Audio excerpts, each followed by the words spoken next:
क्या आपने प्रॉपर्टी खरीदना चाहिए या फिर इसके जो अल्टरनेटिव ऑप्शंस अवेलेबल है जैसे कि रीट्स, इनवेट्स या फिर म्यूचुअल फंड द्वारा इन्वेस्ट करके फाइनेंशियल फ्रीडम अचीव करनी चाहिए।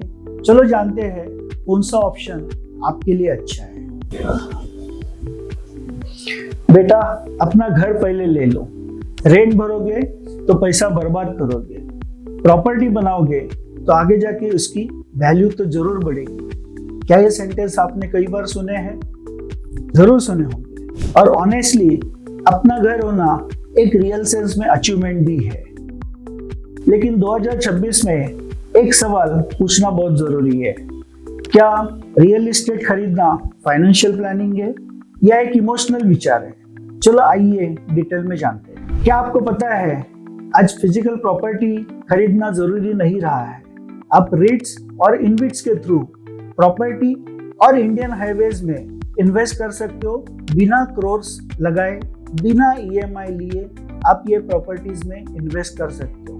चलो आइए विस्तृत में इसके बारे में जानते हैं। पहले जानते हैं फिजिकल प्रॉपर्टी की रियलिटी। 2026 में Indian real estate industry $585 billion की थी। 2031 तक तकरीबन $900 बिलियन के आसपास जाने के चांसेस है। यानी कि ग्रोथ तो है, जरूर ग्रोथ है। दिल्ली एनसीआर में रियल एस्टेट के रेट्स में 18% की ग्रोथ हुई है, जबकि बेंगलुरु में यही ग्रोथ 13% के आसपास रही है। तो ये सच है कि रियल एस्टेट ग्रो हो रहा है। पहला, कैपिटल।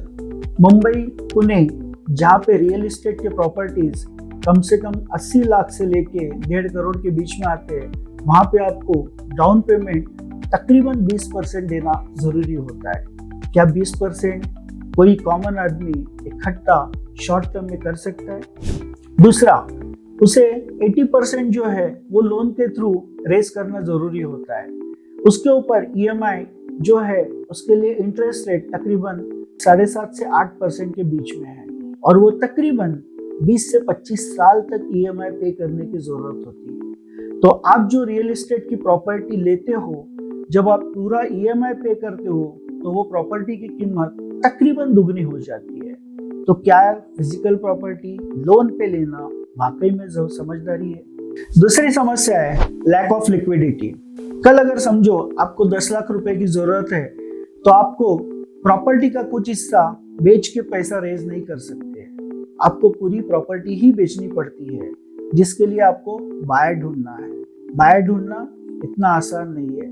और अगर आपकी रिक्वायरमेंट उसे समझ में आ गई, आपकी जो जरूरत है वो अगर उसके समझ में आ गई, तो आपको वो जितना स्क्वीज कर सके रेट के ऊपर उतना करने की कोशिश करेगा।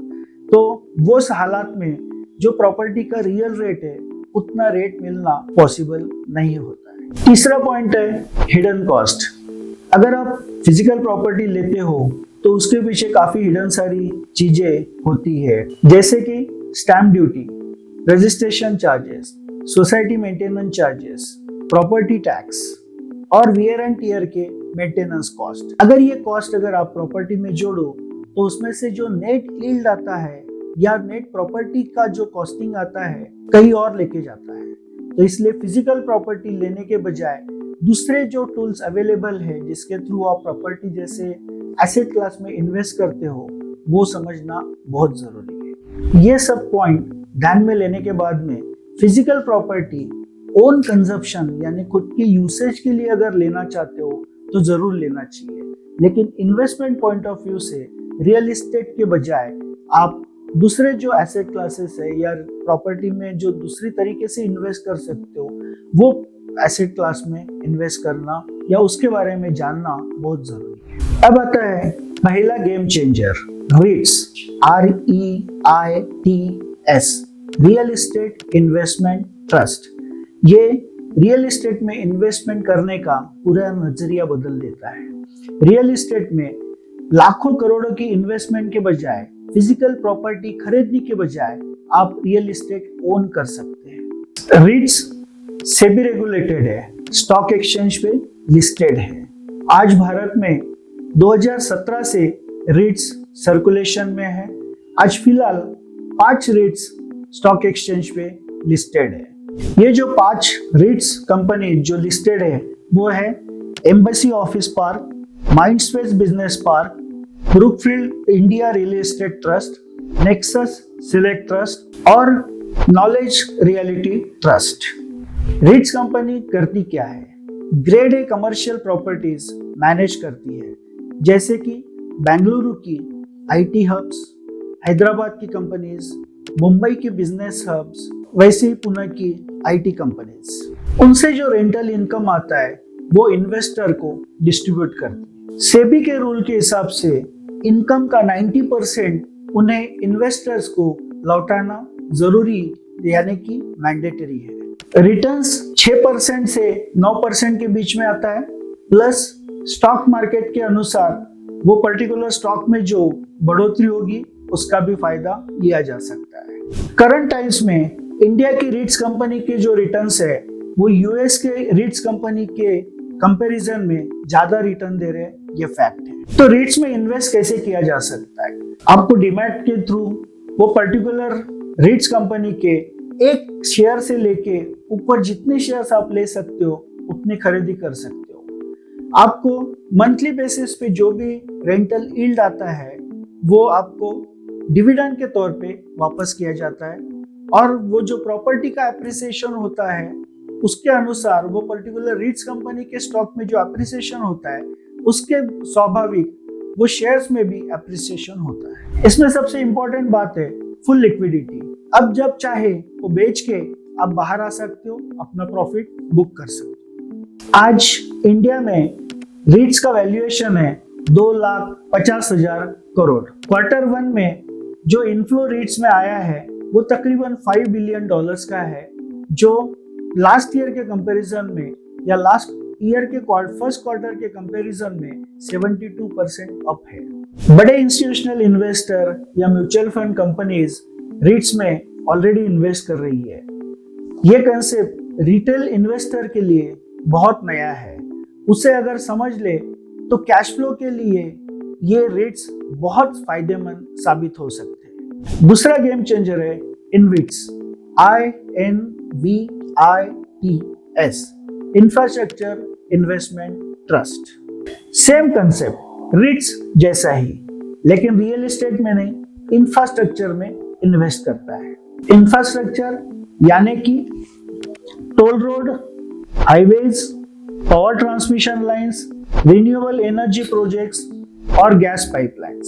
सोचो आप मुंबई से पुणे एक्सप्रेस हाईवे से जा रहे हो, नेचुरली टोल पे करते हो, वही टोल इनविट्स के थ्रू आपको डिविडेंड के जरिए अगर आपको वापस मिलता है तो उससे क्या अच्छी बात हो सकती है। 2025 के एंड तक भारत में इनविट्स में तकरीबन इन्वेस्टमेंट जो हुआ है वो है 5,80,000 करोड़ रुपए। उसके ऊपर भारत गवर्नमेंट ने कैपिटल एक्सपेंडिचर जो अभी तक किया है वो है तकरीबन 11 लाख करोड़ रुपए। इनविट्स में यील्ड जो आता है वो तकरीबन 8 और 12% के बीच में होता है। ये क्वार्टरली, सेमी एनुअल या एनुअल मोड पे दिया जाता है। ये दोनों NSE और BSE स्टॉक एक्सचेंज पे लिस्टेड है। फेमस इनविट्स कंपनीज है पावर ग्रिड इनविट, IRB इनविट और श्रेम इनविट। इनविट में मिनिमम इन्वेस्टमेंट जो होता है वो रफली 10 से 15,000 रुपए के बीच में पर यूनिट होता है। इनविट का इन्वेस्टमेंट ऑप्शन सबसे ज्यादा इग्नोर किया जाता है, जिसके कारण ये सबसे ज्यादा अंडररेटेड है। आओ चलो जानते हैं डायरेक्ट कंपैरिजन के द्वारा। फिजिकल प्रॉपर्टी में एंट्रीज के लिए crores of rupees लगते हैं, लिक्विडिटी बहुत कम होती है और एफर्ट्स बहुत ज्यादा लगते हैं। रिट्स में एंट्री 300 रुपए से होती है, लिक्विडिटी बहुत ज्यादा है, यील्ड तकरीबन 6 से 9% के बीच में होता है और एफर्ट्स 0। इनविट्स एंट्री 10,000 रुपए से होती है, लिक्विडिटी मीडियम है, यील्ड 8 से 12% के बीच में आते हैं, अगर एफर्ट्स 0। म्यूचुअल फंड की एंट्री 500 रुपए से SIP आप स्टार्ट कर सकते हो, लिक्विडिटी बहुत ज्यादा है, रिटर्न 12 से 13% हिस्टोरिकल है। ये कंपैरिजन के थ्रू आपको ये जानकारी करने में या डिसीजन लेने में आसानी होगी कि अपने वेल्थ क्रिएशन के लिए आप इसका इस्तेमाल कर सकते हैं। यही बात मैं अपने क्लाइंट्स को समझाता हूँ।